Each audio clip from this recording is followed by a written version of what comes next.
Shalom, family. So today we will be touching on the Exodus, the evidence of the Exodus. We'll be doing kind of fast, kind of a real detailed look at something that is a big conversation amongst believers and others all alike.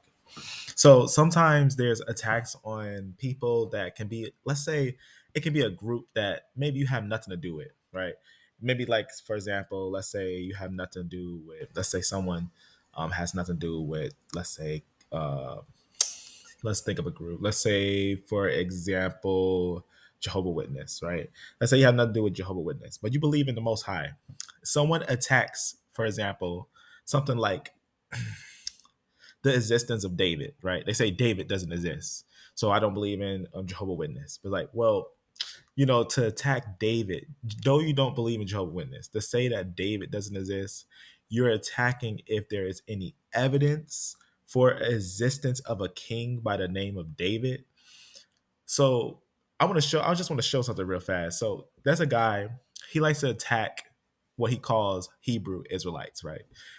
The problem with that is that, he's not a geneticist. And geneticists even told him on his own page that even the people who he tried to discredit as Hebrews, they do show evidence that they might have been involved with Israelites. So sometimes things like that happen. But I just want to show something and I want to break something down today. This argument requires such vast amount of evidence that it can't suffice, or 5 minutes, 10 minutes won't suffice. It won't do justice to the argument in a put forth position. I don't want it wouldn't do justice 5 or to 10 it. minutes. I'm telling you right now, no human being can prove that Exodus in the Bible is a real event. You can't. There's nobody has been able to do it. Okay. We could make suggestions and say, well, as recorded in the Bible.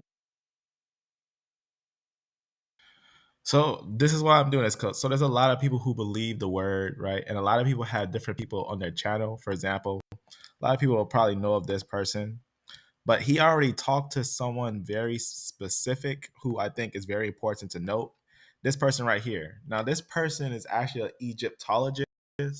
Now, if you already seen his work, there would be no reason to question if there was an Exodus. For example, that's what we're going to be doing today is looking at his work. And he had a conversation with an individual by the name of Inspiring Philosophy.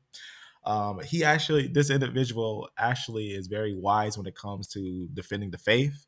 Sometimes I think he makes mistakes by getting involved with a lot of the atheist scholars and stuff. I think a lot of their records and some records need to be, obviously the sermon is always good. Everyone's getting, correction to perfection, but he makes a new video of the Exodus after talking to the individual. I'm going to show one of his videos from this Egyptologist, one of the best videos that I think anyone should see to understand why the Exodus shouldn't have any questions if it exists or not. Because of the recordings, the Egyptians used to record so much that it would require Egyptologists to give you those records to even bring those. And that's what makes the new reviewed video done by IP so interesting. But let me just show you this and let's just review it. Do you believe there was an Exodus? And this is the one by IP, but this is what I want to show you first. This video on this channel right here. Right? So he does a lot of views. In fact, you can find this video is part 6. If you go to his channel and you go to playlists and you go down, he has a playlist called Evidence for the Exodus. If you click that, well, we have now the information that he has is so deep that to try to remake it would just be credible. Just let the man work. Like he already has all the answers to the stuff. And if you just take the information and evaluate it, you can see how in depth just one piece of evidence is. But he puts it all together, the whole picture. But watch this little piece that he says here. We are going to discuss the significance of the Amarna letters to the Exodus on this episode of Ancient Egypt and the Bible.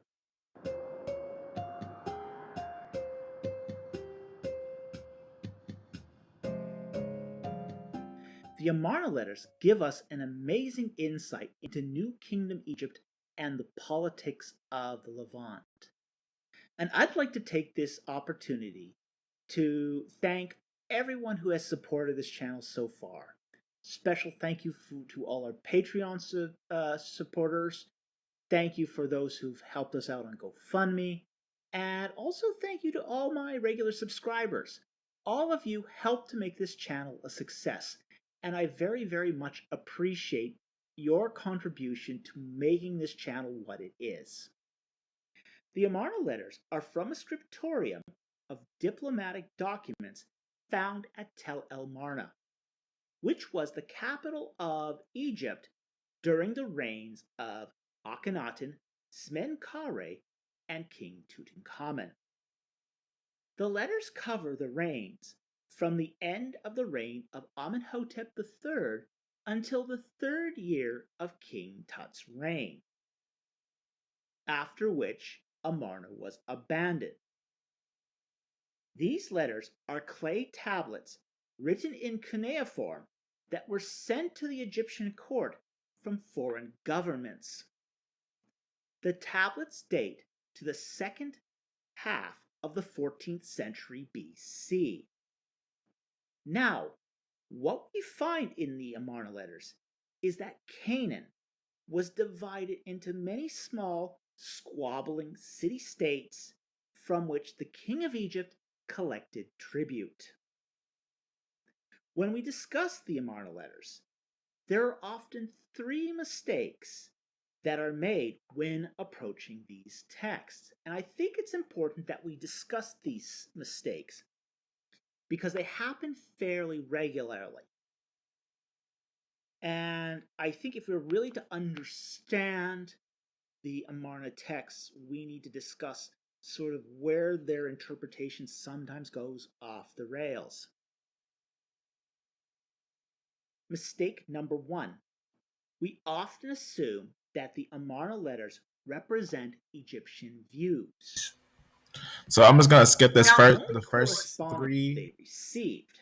illustrations It's a real bit like fast reading through someone else's mailbox, because it's just a quick replaced them breakdown with before he Pharaoh gets trying to breaks down what's overthrow going on with it. established cities. This would mean we have Hebrews Hold on, trying let me to go back a little mistake bit right here. number 2. The Amarna letters, Go Hebrew up. and Hapiru, is similar. He just goes over overthrow some things were when you go also to in certain Turkey combinations of during characters. Mistake number 3. I'm just gonna skip this one. Negotiations quickly fail.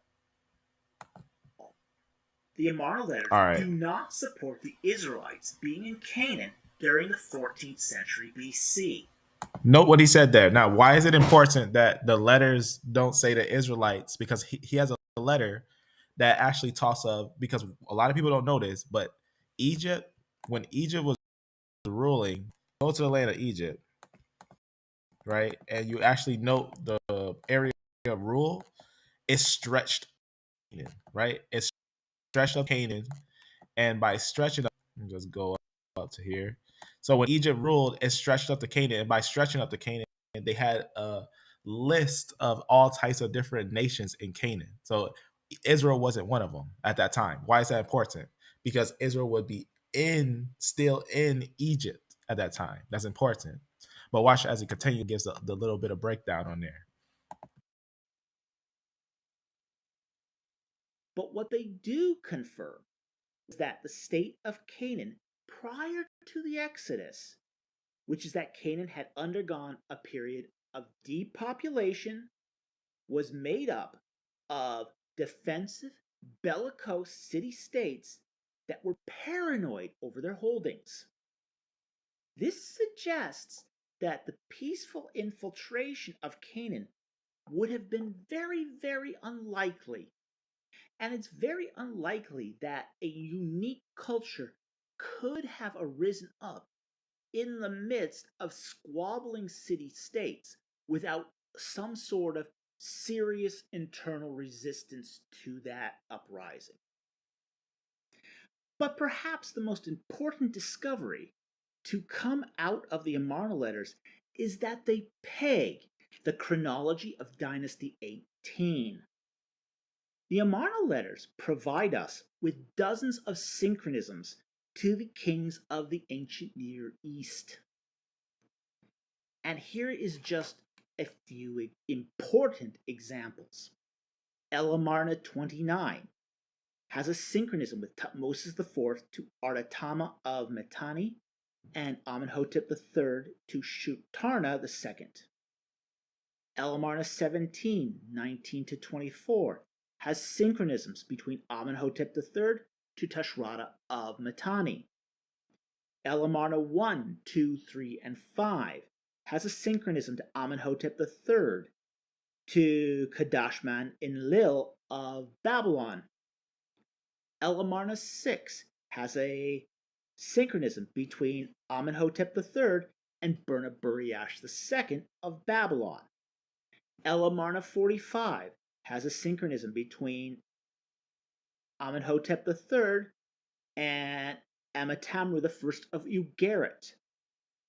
El Amarna 26-29 has synchronisms between Akhenaten and Tushratta of Mitanni.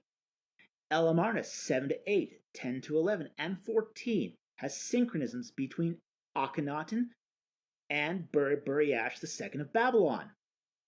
El Amarna 15 has a synchronism between Akhenaten and Ushur-abalit I of Assyria, as well as to Burnaburiash II of Babylon.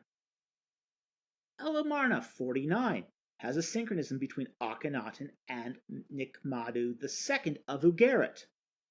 El Amarna 41 has a synchronism between Smenkhare to Supiluma I of the Hittites. And El Amarna 9 has a synchronism between King Tutankhamun and Burnaburiash II of Babylon. What makes these synchronisms so significant is that many of the kings that are listed have dates that are verified by other synchronisms. And the Amarna letters have dialed in the accuracy of late Dynasty 18 chronology down to only a few years. Moreover, the Amarna letters are the reason why the high chronology has so quickly fallen out of favor. And the reason is because the high chronology cannot support the findings from the Amarna letters. The chronology cannot support the synchronisms found in these letters. For example, El Amarna 6 proves that Amenhotep II could not have been king in 1446 BC. And the reason is because this synchronism pulls the reign of Amenhotep III later, so that he had to have reigned between 1389 and 1351 BC. And this is because the 27-year reign of Burnaburiash, circa 1360 to 1333 BC, must also cover the 16-year reign of Akhenaten, the 1-year reign of Smenkhare, and at least the first couple years of Tutankhamun. El Amarna 15 has a synchronism between Akhenaten, Burnaburiash II, and Ashur-uballit I. And Ashur-uballit I fights wars from Burnaburiash II's successors, Kara-Hadash and Kurigalzu II. This means that Burnaburiash died in the second year of King Tutankhamun.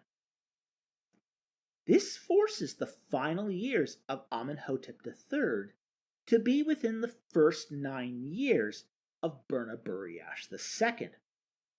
In other words, Amenhotep III would have died in 1351 BC. This draws the 10 years of Thutmose IV, then the 24 years of Amenhotep II to a much later date. The reason why the Amarna letters are so important for our consideration of the Exodus is that it helps us to rule out certain possibilities. For example, it is impossible for Amenhotep II to have been Pharaoh during 1446 BC.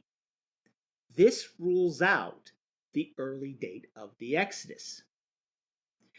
It also rules out the new revised chronology of David Rohl. The Amarna letters have opened up a window into the 14th century BC. They have. All right, so no, what he just said. What he basically is saying is that when you look at the biblical, record and it's telling you that the numbers there, is that the breakdown of it is so complex that you had to keep watch with this certain breakdown of all these different letters, because what this goes with, in fact, I can't go past unless I go to the next one that he puts We together have with that, received multiple requests because this what for puts it a all series together, on the is evidence that of the Exodus. you gotta understand that the whole order of the pharaohs makes perfect sense when you put it to the understanding of the biblical narrative. Now, I'm gonna go to this at the end after this video, but first we're gonna concentrate today, and we're gonna really break down this, because let me just give some insight to why this video is so important when IP made this. Me and some of my brothers, like one of my brothers named Ja, we were talking about this for a long time, because the Exodus is very complex. It's a very complex piece of uh, literature to go over and basically put into a order of it. And we knew that IP had made one, and we know that he was talking to this individual, this Egyptologist. Now, IP ended up coming to the understanding that that Egyptologist was right. That video that I showed you there was actually so important that it actually gave a major understanding, because the order of the kings, like for example, sometimes you see certain pharaohs at certain time frames.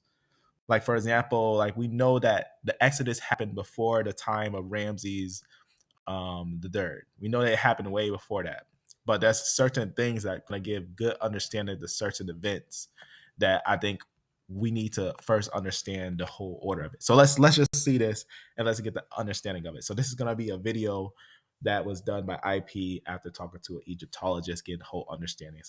It's pretty interesting to see it. Were the children of Israel really slaves in Egypt until a series of plagues allowed them to leave and become the nation of Israel? Many Christians and Jews believe this event happened, but many Egyptologists doubt the story the book of Exodus records. Instead, some suggest it was just a myth that was invented by later Israelite authors. Many archaeologists also say we have little to no evidence that would support an exodus from Egypt at the end of the Bronze Age. So until we find evidence, there is no reason to assume it happened. However, many other biblical scholars and Egyptologists do think there is evidence for an exodus, and some of the best evidence has been right in front of us this whole time.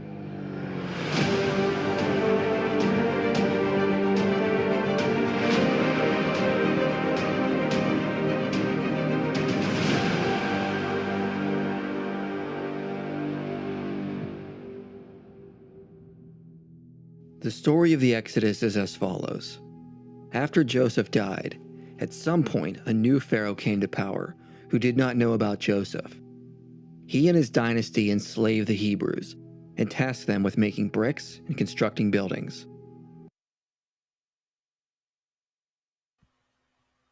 All right, so you probably know the summary of the story, right? You know what happens in the story and everything. We close some of these so they're not in the way. So we already talked about that. We'll close that for now. We'll come back to that later. Matter of fact, let me open that back. I need to actually go back to that. Leave that there. Okay, so you probably already know the summary of the story. I'm just gonna skip ahead because let's get to the meat. Let's get to the meat of what he starts to talk about, because he goes over some information. He breaks the thing down. So he talks about the kingdom, right? He sets the time frame and everything. But let's go to where he starts to pull us some meat, because when he starts to get really deep in it, he's gonna bring out some meat. So I'm just gonna jump in the middle. If you've never seen this, I do recommend seeing it, but I want to jump a little ahead when it starts getting to the complex parts about here. So this is where it's gonna get what we're gonna see about when it start giving you the compact of the Exodus. Let's see. Like the use of chariots. Avaris was the capital of the Exodus dynasty, and where the Hebrews most likely would have settled in and around. There is no indication the Hebrews moved and settled anywhere else throughout their stay in Egypt. And so, when it comes to the time of the Exodus, this implies the Pharaoh's headquarters would have been very close to Avaris. But during the 18th dynasty, the first part of Egypt's new kingdom, the capital was hundreds of miles away in Thebes. If the Exodus occurred in the 15th century BCE, it would have been impossible to summon Moses and Aaron in the middle of the night, all the way from Thebes. However, in the 13th century, the 19th dynasty of Egypt took over, and the capital was moved from Thebes to a new city called Raamses. This city was a short distance from Avaris, and would allow for Moses and Aaron to confront the Pharaoh often, as it is described in the book of Exodus. So because the book of Exodus implies the Pharaoh and his family were close by, we have to look for a time when the Pharaoh's residency was close to the Hebrews. And the most likely time would be during the 19th dynasty of Egypt. Prior to this, during the 18th dynasty of Egypt, the capital was in Thebes, and so the Pharaoh would have spent most of his time there. Proponents of the early date, that is, the idea the Exodus took place in the 15th century BCE, often point out there was an Egyptian palace at Avaris in the north, where the Pharaoh could have resided. This was convincing for me until I studied the issue more. The palace at Avaris they refer to was relatively small and was mostly utilized for administrative purposes. It is unlikely it could house the Pharaoh, his royal court, his family, and his harem. Some early date proponents attempt to argue the 18th dynasty may have moved its royal court to Memphis in the north. But even if this is true, it would still be quite a journey to the city the Hebrews resided in. There would not have been enough time for Moses and Aaron to be summoned in the middle of the night, head to Memphis, and be back at Avaris by morning, as Exodus 12 states. The narrative of Exodus 12, and the whole plague narrative for that matter, strongly implies the Pharaoh was close by the Hebrews, with his family, and remained there for most of the year. The most likely time frame for this is during the 19th dynasty, and therefore during the 13th century BCE, after Raamses was built. Another issue, which points to the late date for the Exodus, is the name Raamses in Exodus 1. Exodus records the Hebrews built store cities at Pithom and Raamses. The biblical Raamses is most likely a reference to the ancient city of Raamses, which, as we noted, did not exist until the 19th dynasty of Egypt built it to be their capital. Early date proponents argue this is merely an updated place name in the book of Exodus. This was the argument I gave when I held to the early date, which is that when the Exodus occurred, the city was called Avaris. Then a later author updated the account in Exodus with the site's current name. To support the early date, proponents cite verses from Genesis that also contain updated place names. One of these is in Genesis 47, which says that Jacob and his family settled in the land of Raamses. So why couldn't Exodus 1:11 also contain an updated place name? The problem with this comparison is the verses in Genesis are not the same as Exodus 1:11. Exodus 1:11 says the Hebrews built store cities at Pithom and Raamses. This is a direct claim to being involved in the construction of these cities. The verses in Genesis only make reference to something with an updated place name. In other words, saying Jacob settled in the land of what was called Raamses is different than saying the Hebrews built a specific store city at Raamses. The latter implies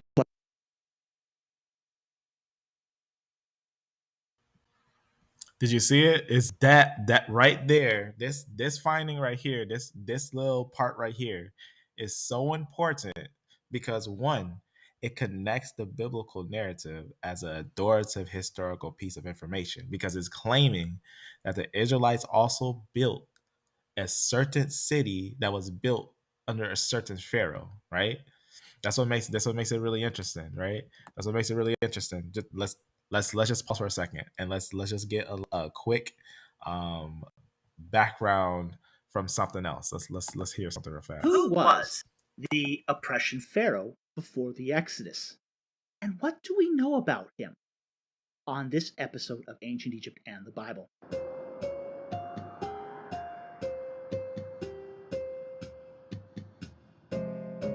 Perhaps the first thing we need to understand about the oppression Pharaoh is that there is no one in the Bible actually named the oppression Pharaoh.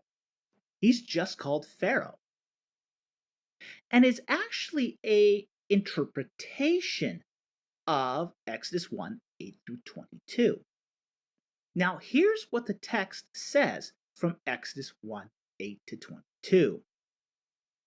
Now a new king arose over Egypt, who did not know Joseph. And he said to his people, Behold, the people of the sons of Israel are more and mightier than we. Come, let us deal wisely with them, lest they multiply, and in the event of war, they also join themselves to those who hate us, and fight against us, and depart from the land. So they appointed taskmasters over them to afflict them with hard labor. And they built for Pharaoh storage cities, Pithom and Raamses. But the more they afflicted them, the more they multiplied, and the more they spread out, so that they were in dread of the sons of Israel. And the Egyptians compelled the sons of Israel to rigorous labor. And they made their lives bitter with hard labor in mortar and bricks, and at all kinds of labor in the field, all their labors which they rigorously imposed upon them. Then the king of Egypt spoke to the Hebrew midwives. One of them was named Shiphrah, and the other named Puah. And he said, When you are helping the Hebrew women to give birth, and see them upon the birth stool, if it is a son, then you shall put him to death. But if it is a daughter, then she shall live. But the midwives feared God, and did not do as the king of Egypt had commanded them, but let the boys live. So the king of Egypt called for the midwives and said to them, Why have you done this thing, and let the boys live? And the midwives said to Pharaoh, Because the Hebrew women are not as the Egyptian women, for they are vigorous, and they give birth before the midwife can get to them. So God was good to the midwives, and the people multiplied and became very mighty. And it came about because the midwives feared God, that he established households for them. Then Pharaoh commanded all his people, saying, Every son who is born to you are cast into the Nile, and every daughter you are to keep alive.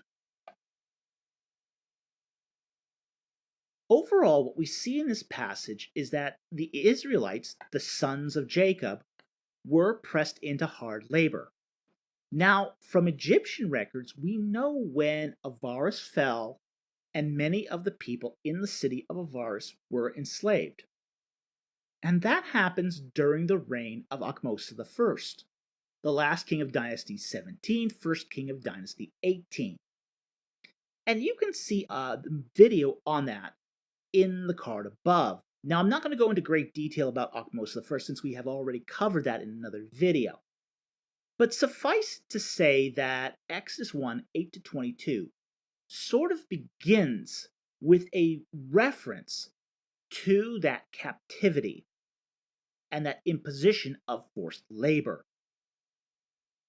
But by verse 11, the text takes a sharp departure from the beginning of Dynasty 18 and talks about how the Israelites were forced to build the storage cities of Pithom and Raamses.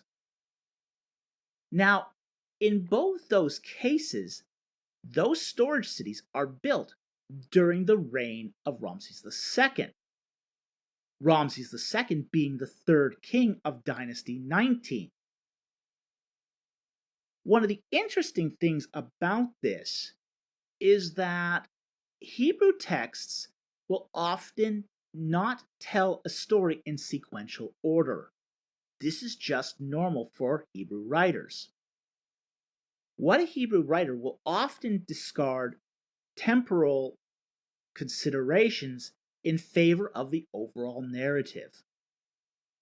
So that's sort of what we're seeing here, is that the Hebrew writer is sort of jumping around to set the stage for the Exodus narrative.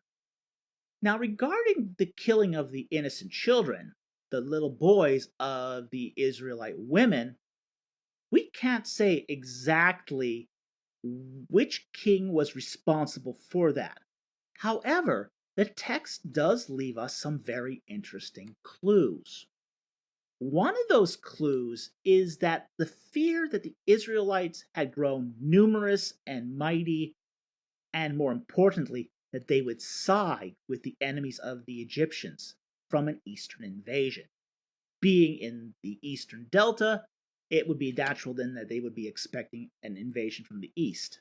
Now, during dynasties 18 and 19, Egypt didn't have many enemies that could pose a threat in the east. The Hyksos were certainly no threat. They were already completely destroyed by the reign of Ahmose I.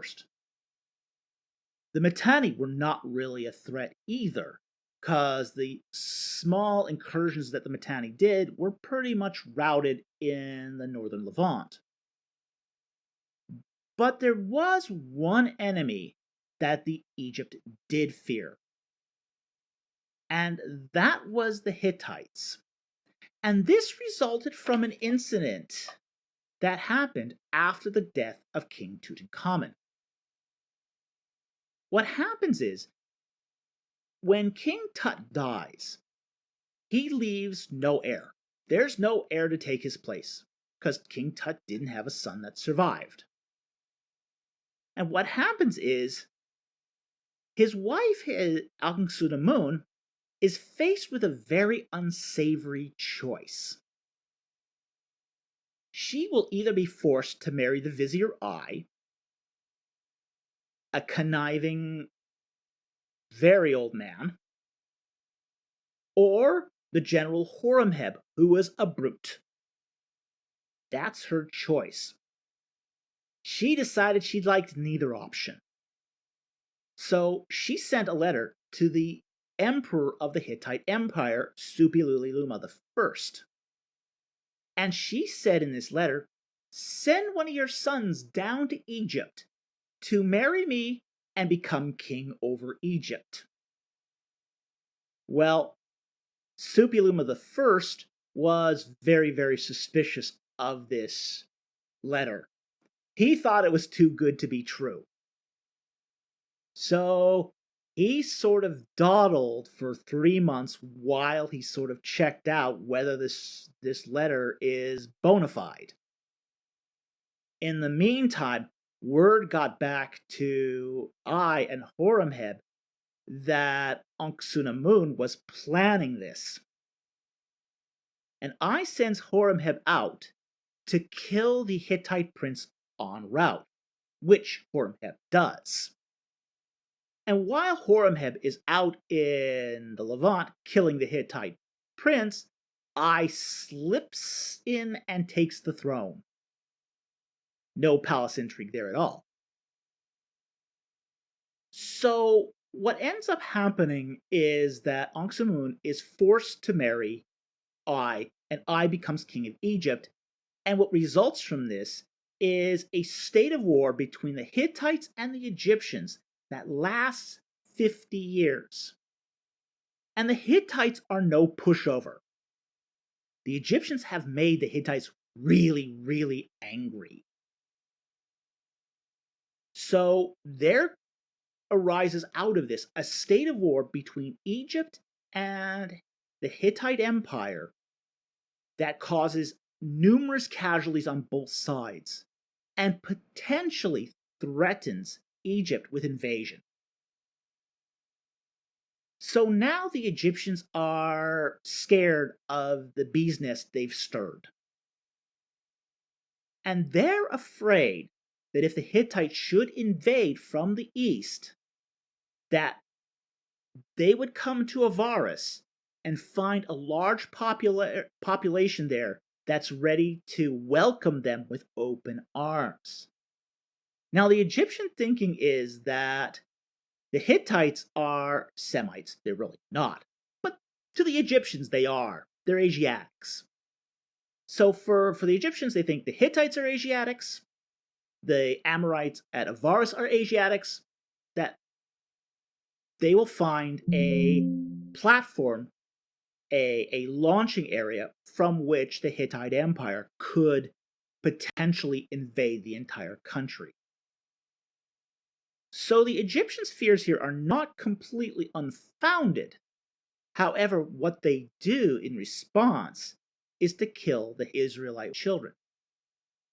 Now, given that background information, it's then probable that the king that was responsible for killing the innocents was either King Ai or Horemheb.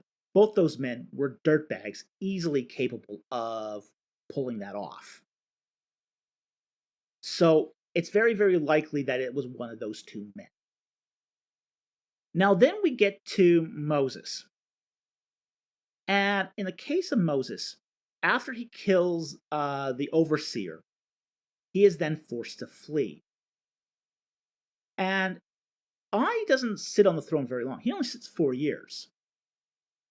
So this means that the Pharaoh that reigned when Moses had to flee Egypt was probably either Horemheb, Raamses I, or Seti I. We're not sure which of the three, but it was probably one of the three. Now, when we talk about then the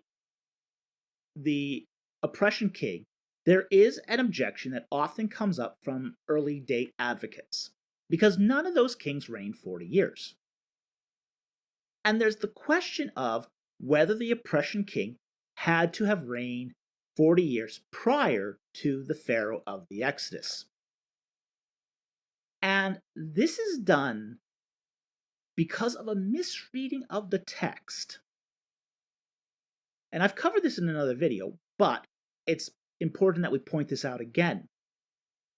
That when Moses encounters God in Sinai, God says to Moses, "Return to Egypt, for all the men who wanted your life are now dead." The important word here is men, the plural of man. The importance here is it isn't just one man that wanted Moses dead. It was several men that wanted Moses dead. Pharaoh being only one of those men. So there is actually no biographical requirement that the oppression king before the king of the Exodus had to have reigned 40 years. So it appears that what we call the oppression king isn't just one person, but several kings across Dynasty 18 and 19. And it is a literary amalgamation that is designed to set up the context for what comes later in the book, which is the Exodus narrative itself. All right, so now let's keep on diving deep, because what he's basically saying is that by the actual order of the kings and by the actual way of the kingdom, that the biblical narrative makes sense. Like, it actually looks like it even binds it in, just like something that's meant to be like reality. In fact, it's history. So let's look a little more into it. Let's keep on going. Applies the Hebrews, who were there to help construct parts of the city, whereas the former is a general reference that can be an updated place name, not a reference to a specific act the Hebrews would need to be present for. Furthermore, although the cities were close by to each other, in reality, they were two separate sites, roughly 2 kilometers apart. Avaris had existed for centuries, before Jacob and his family arrived in Egypt. Raamses came into existence much later, and was a separate city. So the reference to Raamses in Exodus 1 would most likely mean the Hebrews would have been in Egypt to build part of Raamses and could not have left before the city was built, thus indicating early dates for the Exodus do not fit with what is described in the book of Exodus. What this means is if the Exodus is historical, the most parsimonious reading means it had to have happened in the 13th century BCE, or sometime after Raamses was the capital of Egypt. But also, the Merneptah Stele specifies Israel was already in the land of Canaan by around 1210 BCE, so the Hebrews would have had to have left roughly 40 years prior to this. All right, so a lot of people know about this, the Merneptah Stele. So we can go to it, we can type it down, go to the exact, they have the actual stone, it's written in stone, that after a certain time frame, Israel popped up out of nowhere. A nation called Israel popped up on the maps and is recorded by Egypt. And we know that other nations recorded as well. Like we know later on, the Moabites are going to record it, that they've been there for a while with the basically the Moab stone, and with other nations all around. I did a video on it. I'll put this in the description as well as today, just getting some understanding of the revelation. These are just some of the best videos Word for word tells us. These are the best videos I've seen on the Exodus because it is a complex narrative. And I think that sometimes when it comes to the biblical narrative, you gotta be willing and ready to defend the faith, if it comes down to it. But we did a video breaking down the whole history. Pretty much, if you break down every family tree, right? If you break down family trees in the biblical narrative, right?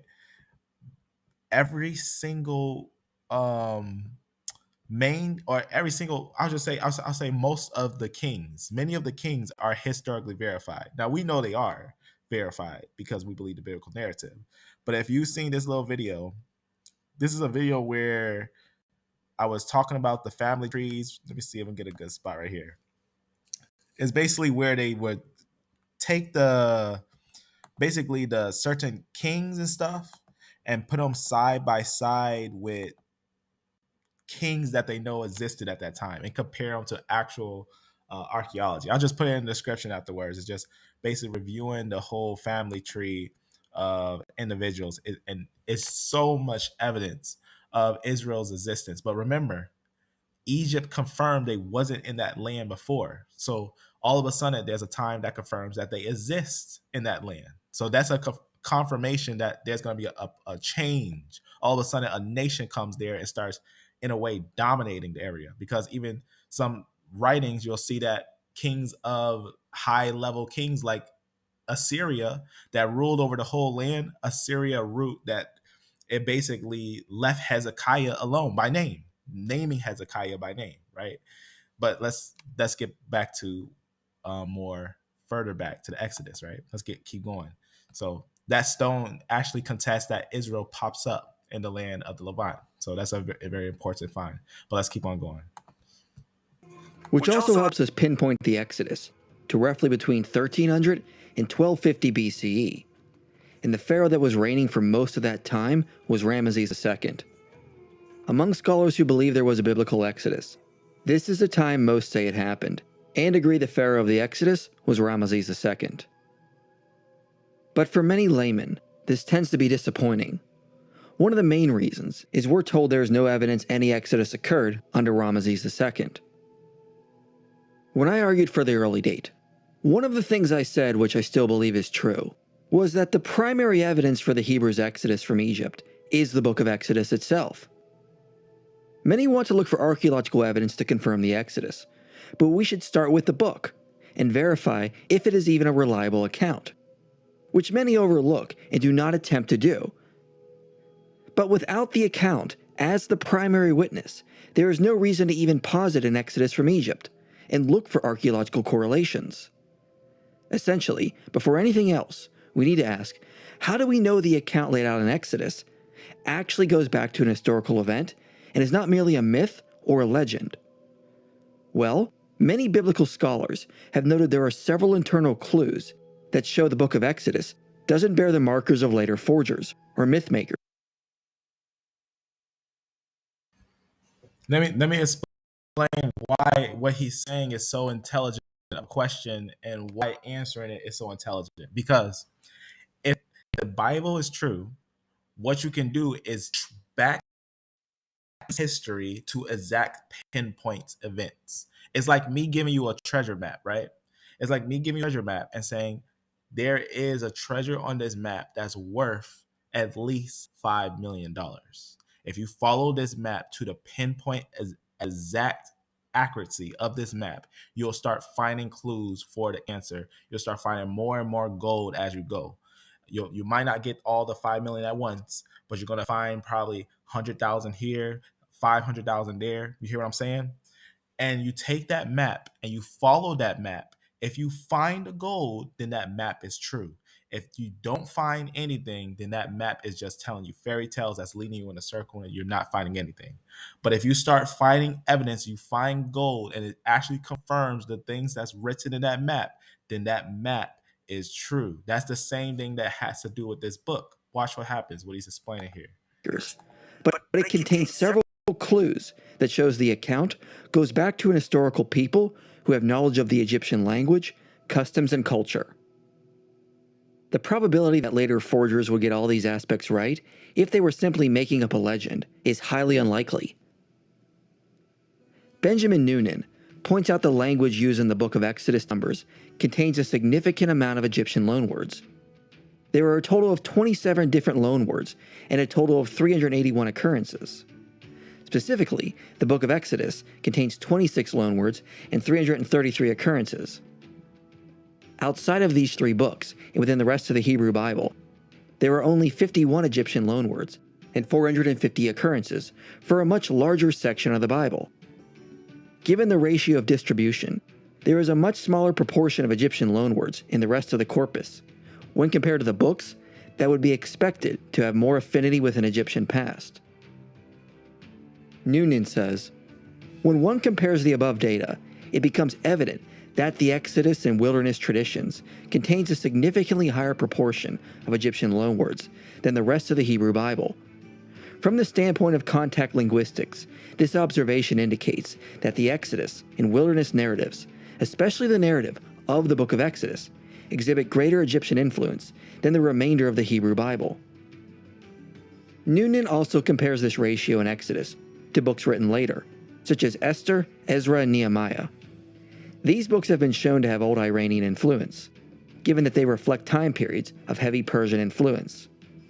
However, Ezra and Nehemiah only contain 26 Old Iranian loanwords with 82 occurrences. The relative frequency of Egyptian loanwords in the Exodus and wilderness traditions is significantly higher than the relative frequency of Old Iranian loans in Esther and Ezra and Nehemiah. Some might argue early Canaanite cultures were heavily influenced by Egyptian intervention throughout the New Kingdom. But when we compare Hebrew to other Canaanite languages, we again find more Egyptian loanwords in the Exodus narrative than we do with other languages. There are very few Egyptian loanwords in Ugaritic and only one in Phoenician. Moabite, Ammonite, and Edomite contain no examples of known Egyptian loanwords. Old Aramaic contains 2, and as time progresses to Imperial Aramaic, you get an abundance of Egyptian loanwords. But the loanwords mostly show up in Egyptian Aramaic texts that were from Egypt.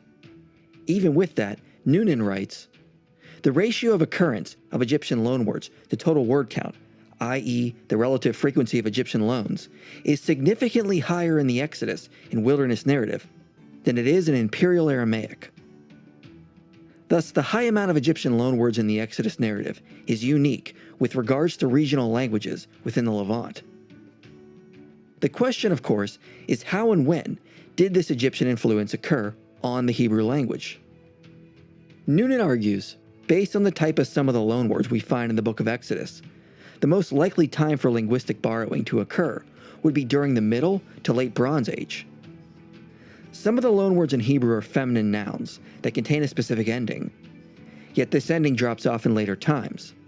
So the most likely time for this influence to occur is during the Bronze Age, when the Bible says the Hebrews were in Egypt. Thus, the Exodus narrative contains remnants of the Egyptian language from a period of the Middle to New Kingdom. This is something that is unlikely to have happened if the ancestors of Israel had never been in Egypt. James Hoffmeyer notes many of the personal names of the Pentateuch reflect the same time period of Egypt and likely have Egyptian roots. The name Moses is most likely a Hebraized version of the Egyptian name that could have come from the structure that shows up in names like Thutmose and Raamses. Merari, son of Levi, is only attested among the Hebrews in the Semitic world, but was a common Egyptian name of the Middle Kingdom. Phineas is also most likely an Egyptian name that means Nubian. The name Asir might derive from the god Osiris. And we can identify several other names that likely have Egyptian roots. Now, Richard Hess notes many of the names could potentially have a West Semitic origin. But West Semitic names have a strong presence in Egyptian texts from the New Kingdom. Hess also notes the names still reflect an early origin. All of these names have roots attested in the 2nd millennium BC. There is no personal name that appears only in the 1st millennium BC, and thus there is none that can be used to support the argument for the narrative being a fictional account written by scribes in the middle of the 1st millennium BC. By itself, this is a significant finding, for it affirms the names as appropriate to the time when the events of the Exodus and the surrounding narrative took place.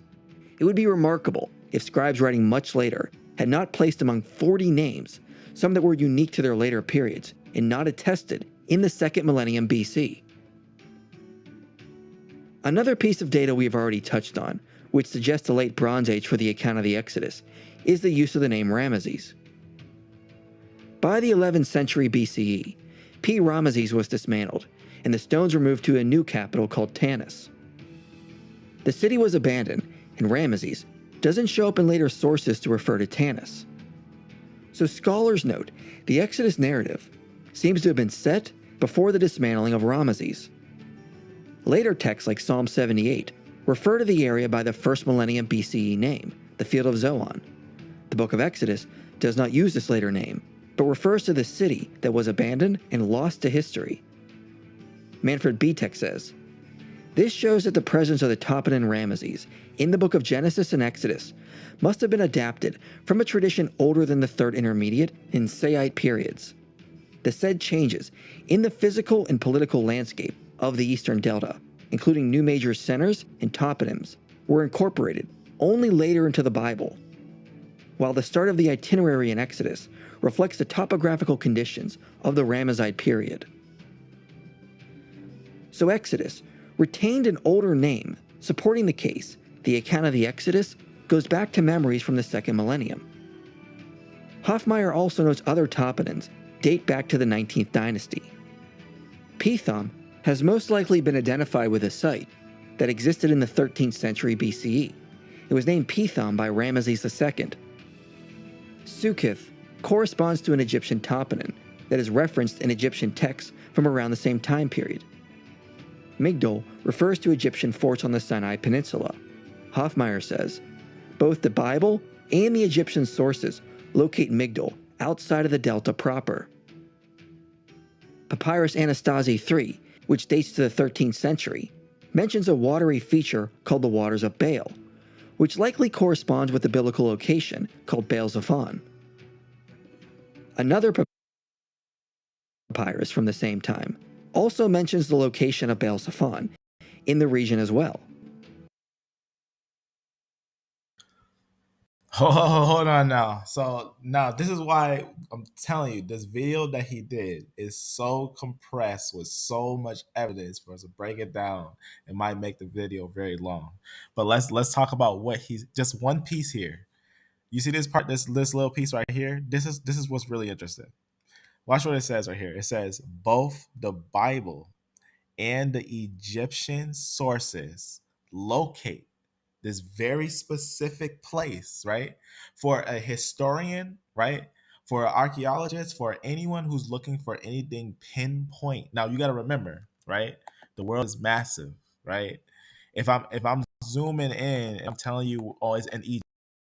That's massive, right? I'm telling you, a massive place, right? You even get Upper and Lower Egypt in some time frames, but also in certain time frames, you get certain dialect and you get certain places and certain people around. That's what makes the biblical narrative so much oil of wisdom. It's so much oil of wisdom that even scholars, like I already went over before with the evidence of Christ, that we know that Christ exists. Even scholars don't deny the historicity of the biblical narrative when you really break it down, when you really look at the evidence.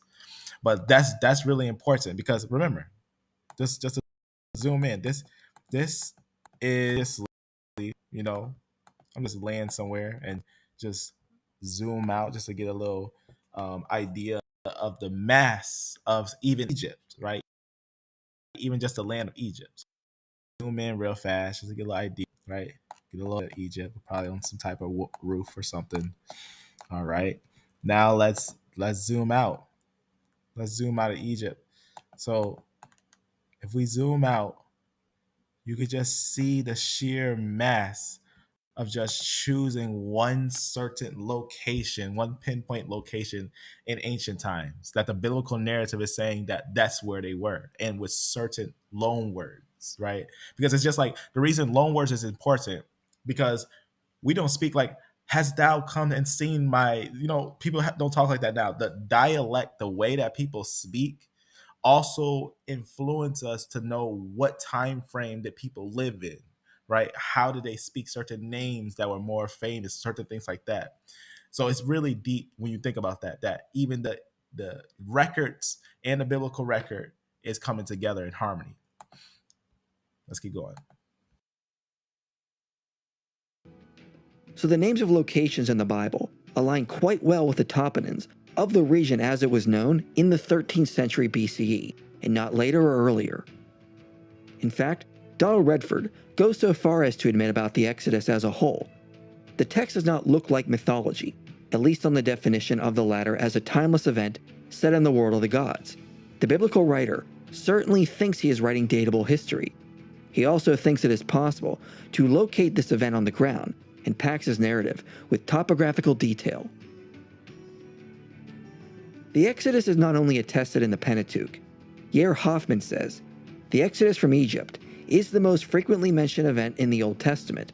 Apart from the story itself in Exodus 1-15, it is mentioned about 120 times in stories, laws, poems, psalms, historiographical writings, and prophecies. Given that the Exodus is multiply attested by numerous biblical authors, James Hoffmeyer and John Bright say, there can really be little doubt that the ancestors of Israel had been slaves in Egypt and had escaped in some marvelous way. Exodus 15, also called the Song of the Sea, is considered to be one of the oldest written texts in the Bible, based on linguistics. But it has more affinity with Egyptian customs. It is ascribed to a particular voice, namely Moses, which was a more common theme in Egyptian hymns. The poetic nature of referring to God's right hand being used to destroy an enemy matches more with how Egyptian texts speak of pharaohs defeating enemies with their right arm, and more so than how the phrase is used in Akkadian or Ugaritic texts, where the right hand is portrayed exclusively as holding or grasping something. Joshua Berman points out the doublet nature of Exodus 14-15, which covers the account of the crossing of the Red Sea, is similar to what we see in the Kadesh inscription of Raamses II, where we see two accounts of the battle, a longer account and a smaller version known as the Bulletin. In other words, Exodus 14-15 is written in an Egyptian-like manner to preserve historical information. Both likely follow the same literary structure because they both came from a specific ancient Egyptian culture, and are both likely trying to preserve historical information. The implication is the Song of the Sea is adapting literary structure and themes from the Kadesh inscription to recount their own unique victory in the form of cultic competition. Berman says, consider the question of genre. Many view the Song of the Sea and the Song of Deborah as hymns of triumph. Triumph literature, such as Merneptah's Israel Stele, is unattested in the literature of Ugarit, but widespread in Egypt. Historicized narrative in prose or in verse, is completely unattested at Ugarit. These suggest that there may have been an Egyptian literary tradition that migrated to Israelite scribal culture, and the convention of juxtaposing conflicting accounts may be part of this tradition.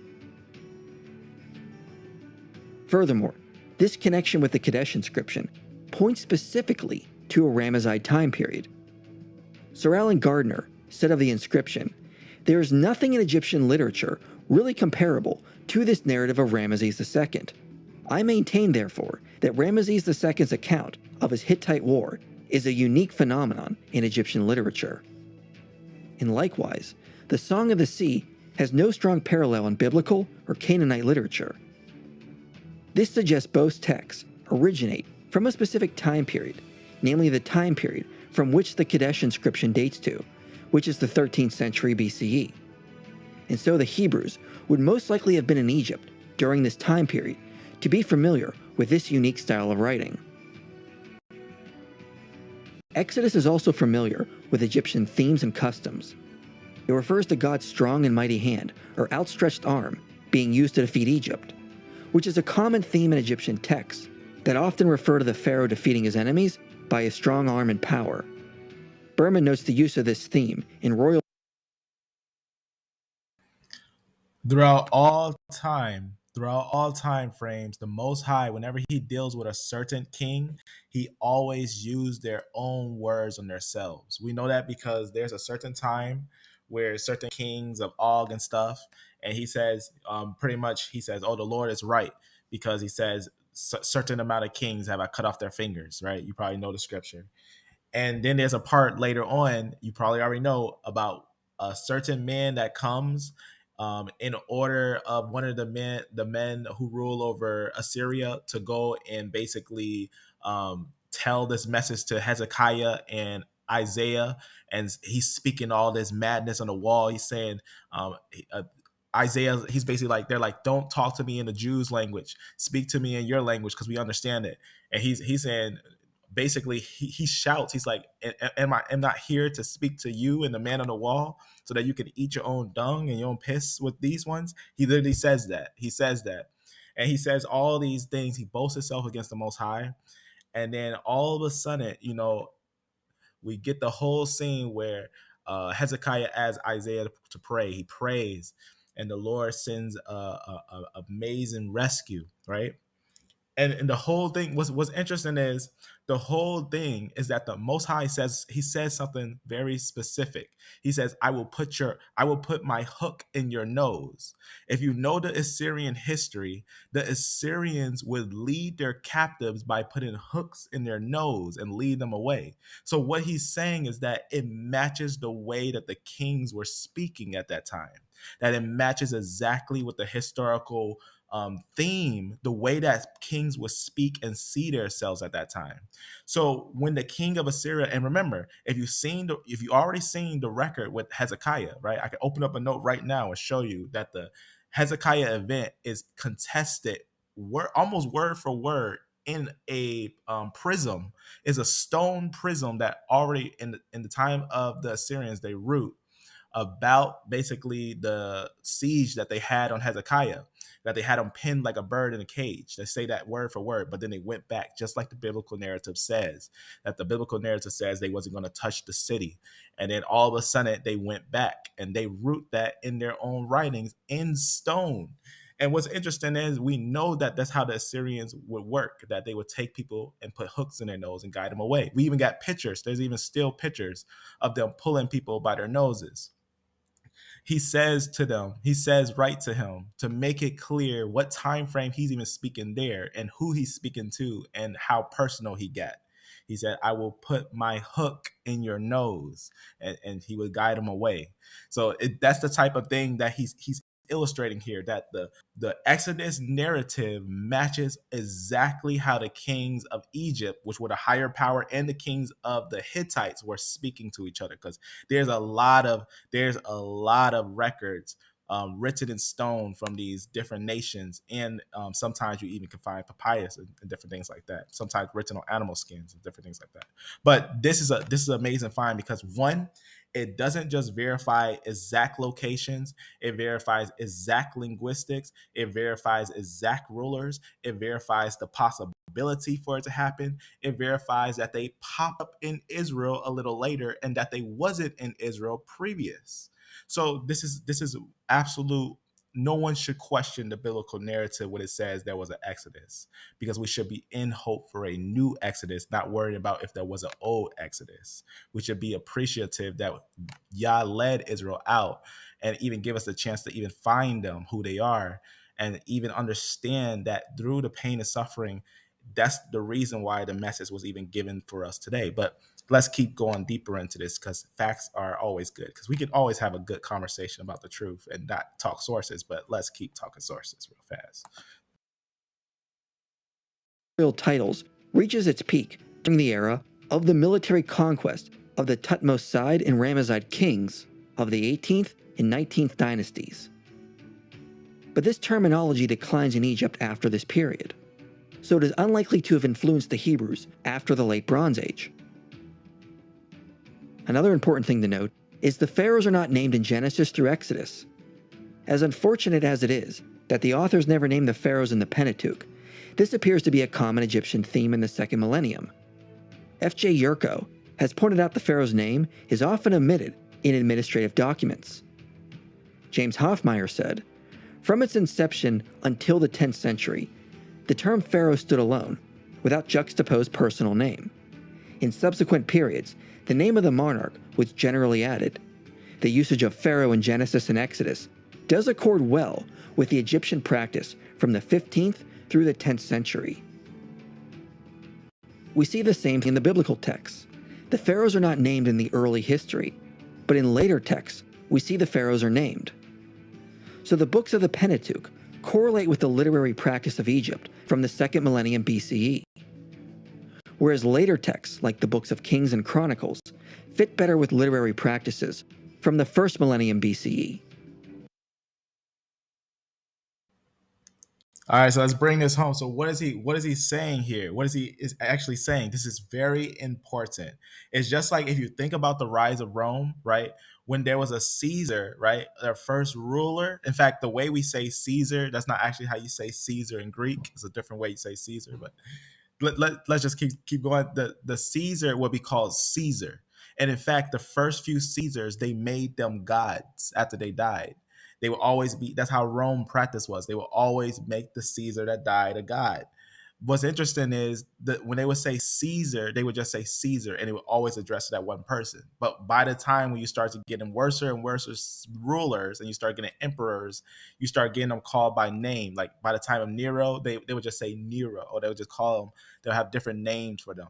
So what he's saying is that we know the culture during the time of Nero, not a lot of people like Nero, so they would treat the kings different at that time versus the time when the main person of Rome, who is Julius Caesar, and everyone sees him as basically the standing stone, basically setting up the foundation of how Rome should be structured. So what he's illustrating is that the first rulers in that time frame, the reason why the biblical narrative says the Pharaoh, it doesn't even say his name, but there's other places where you can see, like in Jeremiah, it will say like Pharaoh Necho, and that's a well contested Pharaoh, and that's what we also went over when we went over the kings, the certain rulers in that time and whatnot, and we talked about which rulers were there and how they matched exactly with the word. Pharaoh Necho is named Pharaoh Necho, but in the biblical narrative, it matches exactly what they were doing that time when they were calling the rulers just Pharaoh. So it's kind of like that. So that's what that does. It gives us the understanding of the culture, the time frame, the way that people think in that time frame, and it matches the records that also in the time of Egypt, that's how they were addressing their rulers. So it's very important when we're seeing that, because that's why when you see, like, for example, pharaohs that's well known, a lot of people know the Raamses and stuff like that because they made big statues. They was made like the first heads of their class, right? So this all matches up very well. So it would make more sense for it to be real authentic to be fake, because if it was fake, it's hitting a lot of facts really accurately. So let's keep going. In Exodus 5, Moses does not say to the Pharaoh he came to lead Israel out of Egypt for good, but instead asks that they temporarily be released from work so they can go into the desert to sacrifice to their God. Such a request fits with the culture in Egypt from that time and would not have been unreasonable.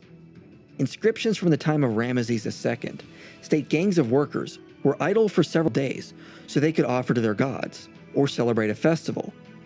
Moses' request seemed like a clever tactic to get Raamses to agree to allow the Hebrews to go out into the desert. Hoffmeyer notes an interesting line in Exodus. It says the flax and the barley were struck down, for the barley was in the ear and the flax was in bud, but the wheat and the emmer were not struck down, for they are late in coming up. 18th dynasty paintings show that barley and flax were grown together, but wheat was typically harvested a month or so after that. So Hoffmeyer says, this attention in Exodus to the period when crops matured showed that the writer of these narratives had an excellent knowledge of the Egyptian agricultural calendar. The presence of this type of information could hardly be the guesswork of an author removed by a great amount of space and time from the events. Individually, none of these points would amount to much, but combined, they make a strong case the Exodus is an historical account that goes back to a time that Israel had extensive knowledge of the Egyptian language, culture, and customs. And there are also more correlations we plan to cover in the next part of this series. But for now, we can note the unique amount of loan words in the Pentateuch, the specific names, and knowledge of the Egyptian customs, themes, and motifs aligns well with the Egyptian culture of the Late Bronze Age. Adding in the correlations with the Kadesh inscription and the specific use of toponyms suggests a more specific affinity with the time period of Raamses II. If this account was all a fabrication, it is unlikely the book of Exodus would coincidentally contain all these affinities with an early Egyptian culture. However, if the Exodus is an accurate historical account, this is what we should expect to find, meaning the evidence suggests the Exodus has many internal clues that do not bear the mark of later forgers or mythmakers. The internal evidence of the Pentateuch is better explained if the Exodus is based on an historical account that was recorded and handed down to their descendants in Israel. All right, so the challenge was if we can prove the Exodus was real. So remember, there's all types of different information that we can use to verify if the Exodus was real. There's a thing that's in verification right now, but almost anyone who looks at it and actually knows where it came from knows that it's going to get verified, because it's an ancient Hebrew inscription written in stone as it was written. I already went over it as it was written in the biblical narrative, how it's supposed to be written. That's supposed to be written on stone and put on a certain mountain. And the type of thing that was supposed to be written on this thing was a thing after the Exodus. The time frame fits as the exact time frame that's written in Deuteronomy 27 and 28. The only thing that they're verifying, they know that the thing, they know the time frame that they found it in is the right time frame. The only thing they're trying to verify is that if the writing on it is later written, so if someone later written on it, or if they written on it at that time frame. There's a lot of different questions they have, but they already know that this thing was found at an altar, right? Which is called the Joshua altar. That's what this is, right? Joshua's altar on Mount Ebal. If you've never seen it, they already verified this altar that dates to the time of what I was talking about, right? That dates for the Exodus at the time of Ramses II. So almost every single thing is colliding perfectly together. So to disbelieve the Exodus is doing an injustice for any type of historical credibility, because to deny the Exodus is just gonna give a question: why is it that we have so much vast historical evidence for the people, right? Israel, for even the name for the people themselves, the Jews, right? The evidence of in historical evidence of different kings dealing with this nation, right? Many different nations dealing with these different individuals that popped up at a certain time frame. That's very important. So all these things make perfect sense when we look at the biblical narrative. We don't have a book of fairy tales in our hands. Rather, we have a book. This is what we got to consider. Let's look at this picture and just consider something. We got to consider that Israelites were a chosen people to do a certain task in a certain way and failed many times, as we all have failed many times. And every single time, the Most High showed himself to be faithful and bring the people back to righteousness itself, to show that in him they saved. And every time, for example, the major times when it fell, right, besides the many times in the times of Judges, the time that it fell when the temple was all set up and they made all the city with gold and everything, Babylon came there, and is contested in Babylonian records that they came there, Nebuchadnezzar came there and besieged the city, and the city is seen with the same level of besieging. We know because that same city that was besieged by that first level by Babylon has the same amount of siege evidence from 70 AD when they recorded that they came against the Jews again. So these people, they were given a law, right? This was what they talked about throughout all time, right? The Jews, you'll see it written when they talk about this is the law that they are under, and they are the children that got out of the Exodus. It's one of the most foundational. It's so foundational. It's like if you was a meet. Let's think of a people with a tradition, right? What's a type of people that has a very strong tradition? It's so strong that it almost seems like that's what they've been since the beginning of time. Let's say, trying to think of a good tradition of something that I see, right? Even something modern, like let's say for today, like Easter, right? Now, obviously, understanding the linguistics, there's a lot of conversations on the linguistics of Easter, right? I'm not gonna make a conversation on that, but understanding that we know when we go to the understanding that if we say that have these people been following that since the roots, right? Have these people been following this exact the exact way that they're doing it like this since the roots. Now, if we go to the roots, we got to understand even if we go all the way back and someone wants to say it's Ishtar and all that stuff, we got to understand exactly how they were doing it back then, right? They were sacrificing babies. They was doing all these things and such and that. We can say that there's a mirror of the tradition. We can't say it's the exact tradition. You know what I'm saying? You know what I'm saying when I'm saying that? Basically, what I'm saying is this, is we got to understand that if someone has a practice that mirrors something, like, for example, the Israelites, their practice, besides all those other things, the practice of the Israelite belief, right? It's rooted in one story, in one book, right? It's rooted in one book. And remember, when I say the book, it's obviously a bunch of papyrus that were recorded over time and obviously copied. And we know they were copied throughout many times, even verified by the time of the Greeks when they came and visited the Jews, when they had their own scrolls with them, right? We got to remember that there was times when their scrolls were destroyed, but they kept on having the records moving on as the people were multiplying, right? They had to know the law. Everyone would know the law. Now, what was important is that the reason why it fell was because of rebellion. That's just the reason why it fell. And the evidence shows when we actually look at what the biblical narrative is saying, that it shows, and even if we even look to how humans are, it makes sense. It's not like it's writing a story that's so miraculous, like it doesn't make sense. Like this human that does this thing. If you really look carefully at the way that the story is told and know that God is the one who made the stars that float, we can't say that there's not giant, powerful energy balls in the air that's floating and has no way to be stopped. We know that all these things have been put in their place. For someone to say it's not made, one, they're denying the power, and two, they don't know him yet.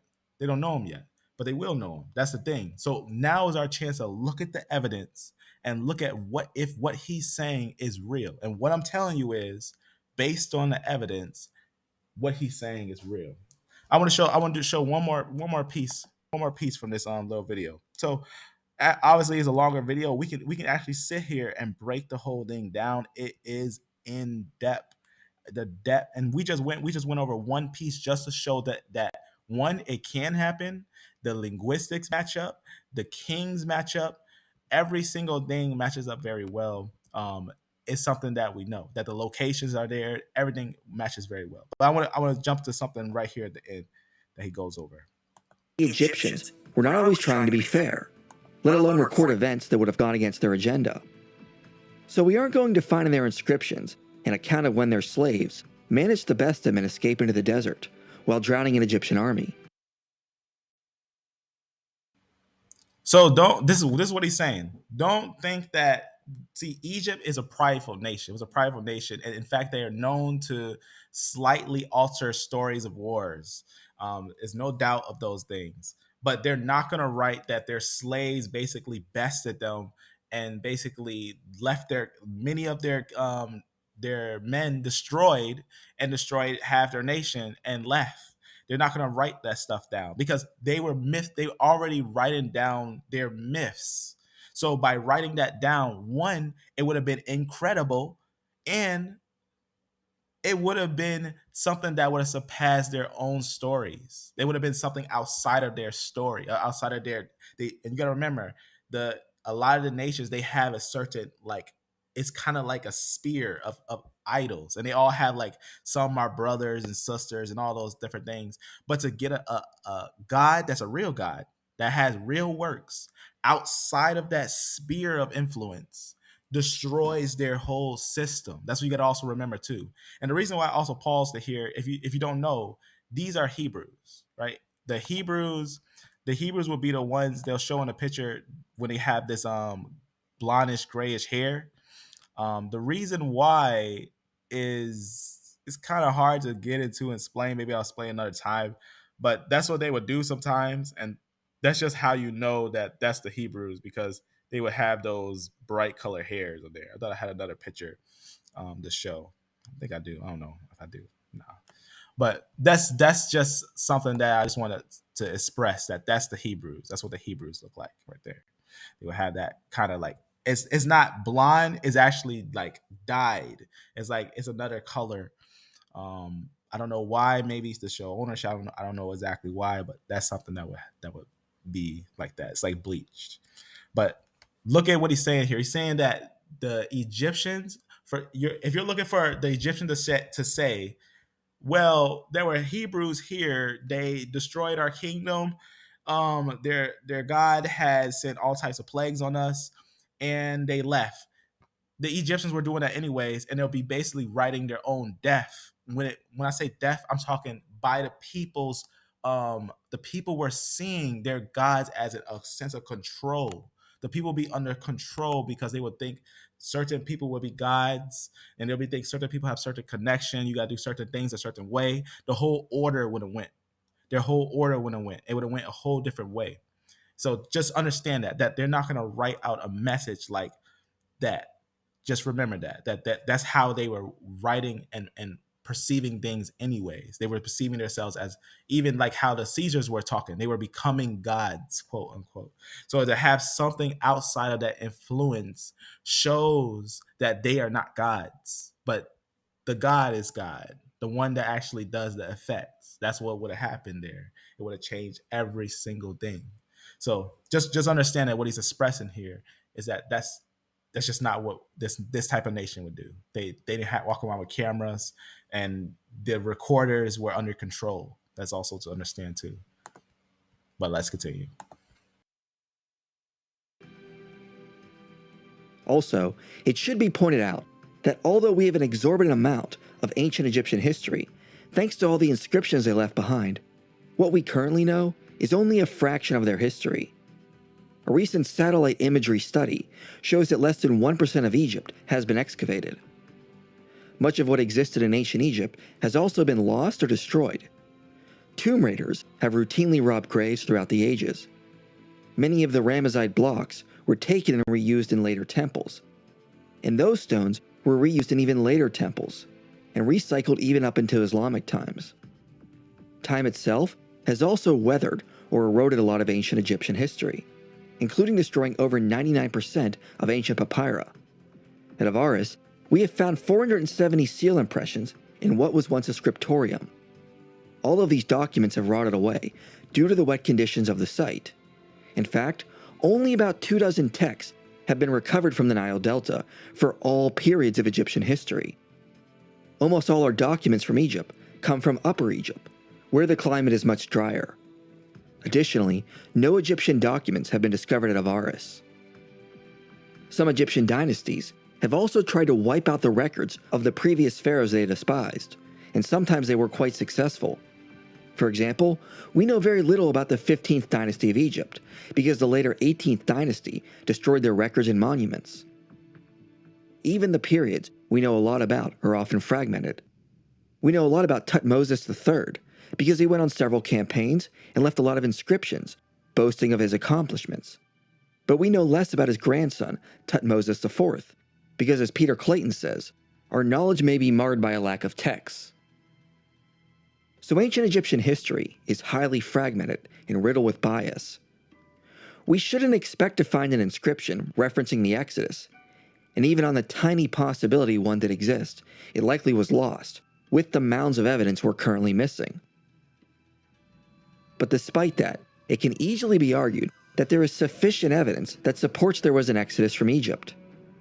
Within the Egyptian archaeological record, we can see evidence of foreign Semitic slaves around the site that was known as Raamses.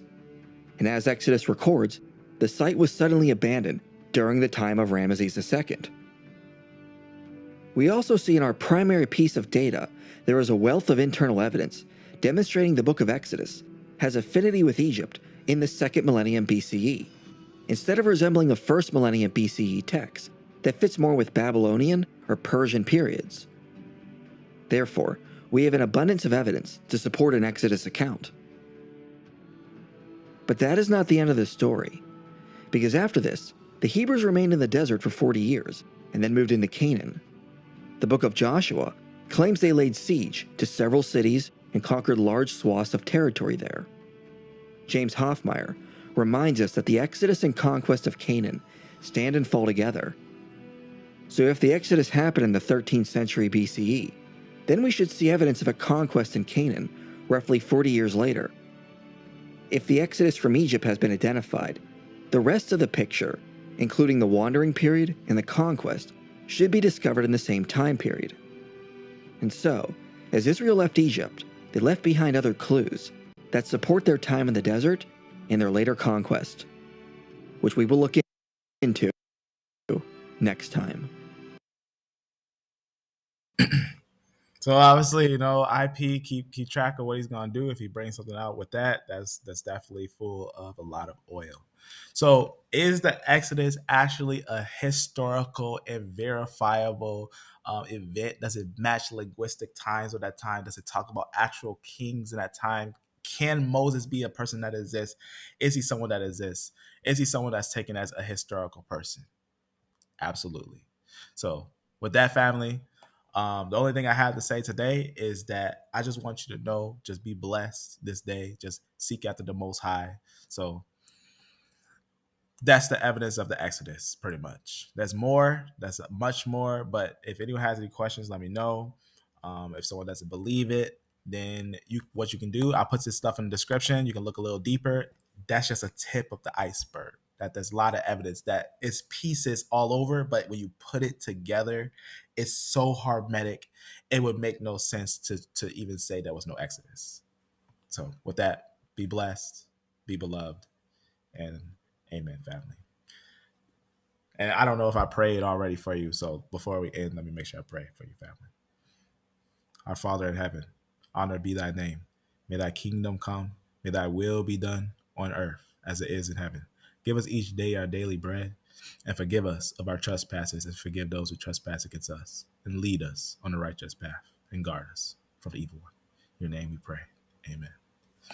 Amen. Amen, family. May the grace and mercy of the Most High be with you, and I hope to see you in the new Exodus. No joke. With that, be blessed, be beloved, and amen.